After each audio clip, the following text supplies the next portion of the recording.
Kita sama-sama sudah mendengarkan bahwa Mahkamah Agung ini menolak peninjauan kembali yang diajukan oleh para terpidana dalam kasus pembunuhan berencana Vina dan Eki di Cirebon. Ini sudah berdasarkan dengan hukum dan juga fakta menurut dari Mahkamah Agung. Lantas bagaimana dari kuasa hukum para terpidana ini menyikapi hal ini? Akankah ada langkah hukum yang lainnya? Akan kami hadirkan dialognya.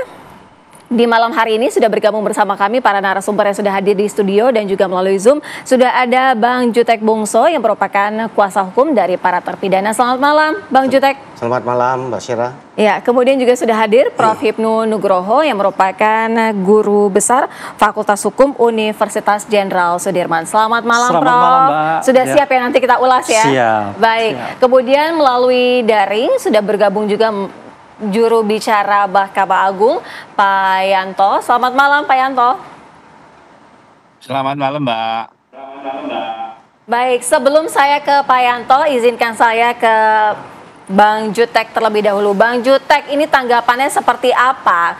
Semuanya ditolak dengan alasan memang tidak ada kekeliruan dari hakim terhadap putusan sebelumnya. Jadi gini Mbak Syira, pertama ya tentu ini di luar prediksi dan ekspektasi kami ya selaku kuasa hukum dan penasihat hukum dari mereka.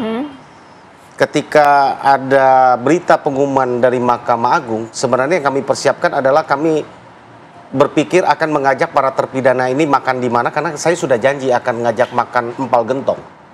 Ya. Rencana, optimis tadinya ya optimis banget. Kami sudah berkumpul satu tempat, kami akan apa yang akan kami lakukan untuk menyambut mereka. Sebelumnya apa yang membuat sangat-sangat optimis bahwa ini PK ini akan diterima, padahal ternyata kenyataan ditolak? Ya, secara garis besar menurut kami kan kami menghadirkan satu ya, bahwa kami di dalam sidang PK kemarin menghadirkan bahwa dalam dakwaan 2016 lalu mereka didakwa adalah membunuh dalam satu peristiwa pembunuhan. Kami menghadirkan fakta di dalam persidangan PK bahwa itu adalah tidak mungkin pembunuhan. Kenapa? Karena di dalam dakwaan pembunuhan itu ada katanya luka tusuk, itu pisaunya tidak pernah dihadirkan, luka tusuknya itu tidak muncul di dalam visum, itu satu.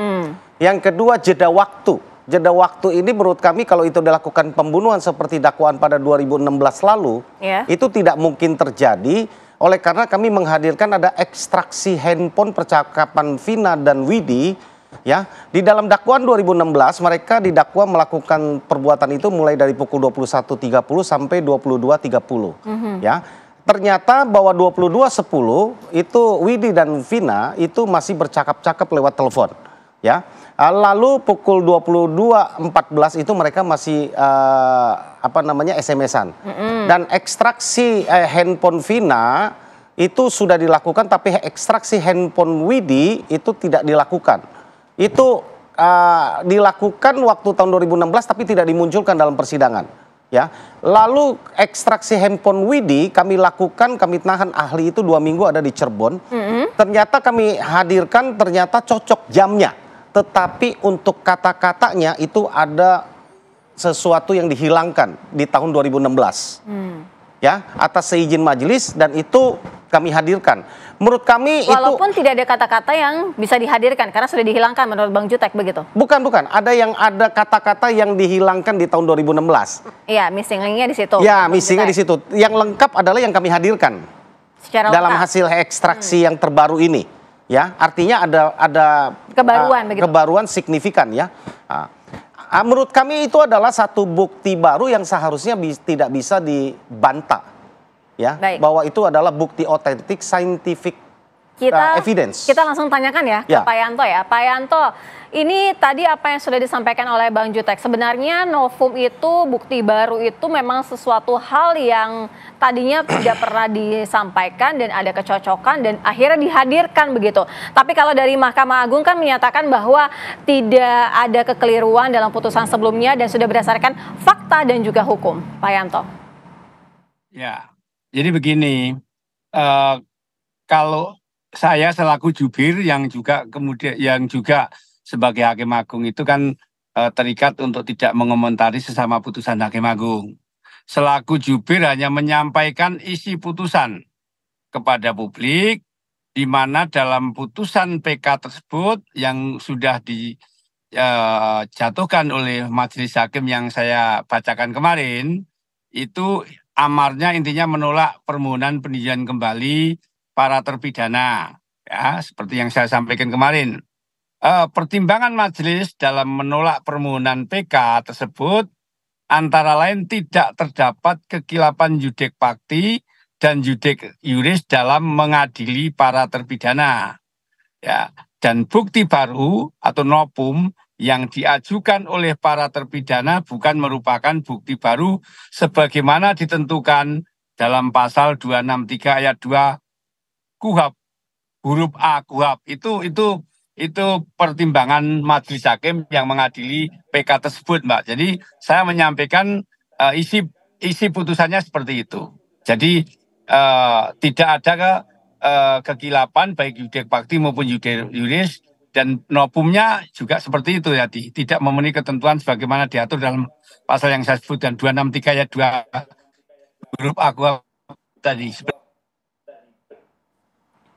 Iya, artinya novum yang seharusnya berdasarkan dengan pasal 263 ayat 2 huruf A KUHP ini yang seperti apa berdasarkan dari MA sendiri? Karena kalau menurut dari Bang Jutek itu sudah memenuhi bagaimana dengan bukti-bukti baru yang dihadirkan dalam persidangan begitu.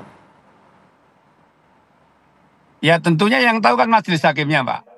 Yang menyidangkan. Kalau saya ditanya komplit ya saya sendiri kan nggak baca putusan utuh. Jadi selaku jubir menyampaikan isi putusannya seperti apa begitu. Kalau ditanya pertimbangannya seperti apa sehingga ditolak, ya nanti tinggal di putusannya saja. Kalau saya sendiri ya baca secara utuh, saya bukan majelisnya. Jadi intinya berdasarkan register tadi, ya, kemudian pidana, intinya seperti itu bahwa ternyata permohonan PK-nya ditolak itu. Seperti itu dengan apa alasan yang tadi bukan novum dan tidak ada kekilapan gitu. Kalau ditanya secara detailnya saya saya nggak ini. Saya belum baca secara detail gitu. Ya, seperti itu. Baik. Kita juga akan mendalami ya, Prof, sebenarnya seperti apa sih yang dikatakan bahwa seperti yang disampaikan oleh Bang Jutek itu memang sudah sesuai dengan novum gitu ya, bukti baru. Tapi berdasarkan dengan putusan MA itu tidak ada kekeliruan hakim dalam putusan sebelumnya dan juga sudah sesuai dengan fakta dan hukum yang berlaku. Tapi dijawabnya nanti Prof ya. Kita harus jeda terlebih dahulu pemirsa, jangan kemana-mana, kami segera kembali dalam program Apa Kabar Indonesia Malam.